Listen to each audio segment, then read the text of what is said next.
देखिए रॉलिस थ्योरम है, ये एक्सरसाइज एनसीईआरटी का 5.8 थ्योरम का स्टेटमेंट ये है कि कोई भी एक्स का फंक्शन हो जो किसी इंटरवल ए से बी तक में ऐसा है कि क्लोज्ड इंटरवल ए से बी में कंटिन्यूअस है, मतलब ए से लेके बी तक हर जगह फंक्शन कंटिन्यूअस है।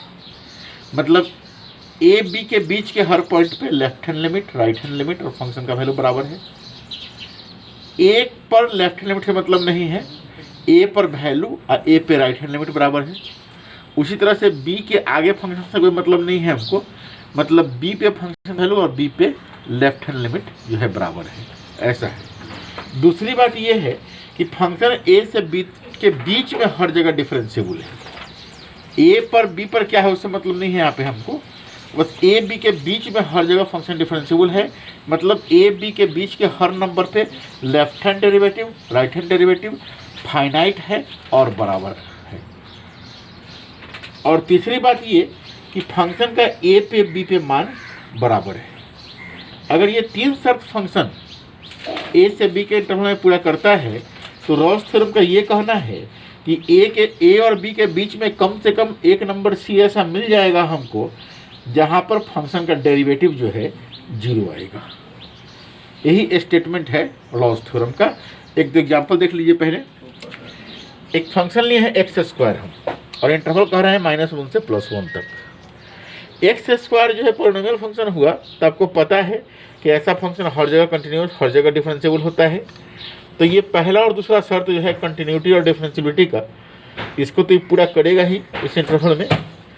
तीसरी बात ये कि 1 पे और -1 पे दोनों जगह फंक्शन का वैल्यू जो है, देखिए 1 पे भी 1 आएगा, -1 पे भी 1 ही आएगा, वैल्यू भी बराबर है। मतलब ये फंक्शन इस इंटरवल में तीनों शर्त रॉल्स थ्योरम का पूरा कर रहा है। तो हम देखते हैं कहाँ इसका डेरिवेटिव 0 होता है।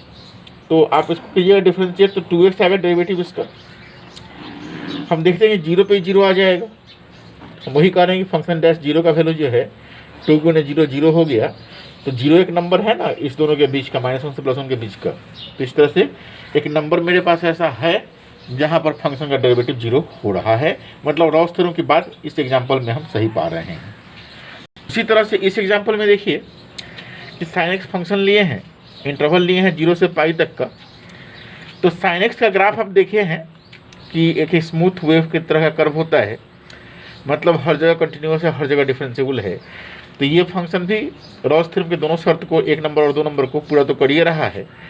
0 पे साइन 0 0 होता है और पाई पे भी साइन पाई 0 ही होता है। तो 0 पाई पे फंक्शन का मान बराबर भी है। तो ये फंक्शन भी इस इंटरवल में रॉल्स थ्योरम के तीनों ही शर्त को पूरा कर रहा है। तो देखते हैं कि बीच में कहीं डेरिवेटिव 0 होता है कि नहीं होता है। तो इसका डेरिवेटिव आएगा cos x, cos 90 आपको 0 होता है। वही लिख दिए हैं कि फंक्शन डैश π/2 जो है आपका 0 है। तो इस तरह से π/2 जो नंबर है वो तो 0 पाई के बीच का ही नंबर है। तो इस तरह से एक नंबर यहाँ भी हमको मिल रहा है 0 पाई के बीच में, जहाँ पर फंक्शन का डेरिवेटिव 0 है। मतलब रॉल्स थ्योरम की बात को यहाँ पर भी सही पा रहे हैं। तो ये तो डेफिनेशन दिए रॉल्स थ्योरम का, रॉल्स थ्योरम क्या है ये बताए, और ये 2 एग्जाम्पल दिए इस बात के सपोर्ट में, है ना। और ज्योमेट्रिकली क्या कहता है रॉल्स थ्योरम, देखिए ग्राफिकली आपको पता है कि फंक्शन अगर कंटिन्यूअस है तो x बराबर a से लेके x बराबर b तक फंक्शन का ग्राफ कहीं टूटेगा नहीं। डिफरेंशिएबल है ए बी के बीच में, मतलब कि कहीं पर भी शार्प बेंडिंग नहीं होना है। और ए बी का हाइट जो है, चूँकि ए पे बी पे फंक्शन का मान बराबर है, मतलब ए बी का वाई कोऑर्डिनेट सेम हो गया, यानी कि ए बी का हाइट जो है एक्स एक्सिस से समान है। तो थ्योरम का यही कहना है कि अगर ए बी 2 पॉइंट है जिसका हाइट एक्स एक्सिस से समान है, कोई भी कर्व आप ए से बी तक खींचना चाहते हैं अगर, जिसमें कहीं पर नोक नहीं बनाना है, कहीं कर्व को तोड़ना नहीं है ना। तो थ्योरम यही कहता है कि ए से बी तक कोई भी ऐसा कर्व खींच लीजिए बिना तोड़े हुए, बिना कहीं नोक बनाए हुए।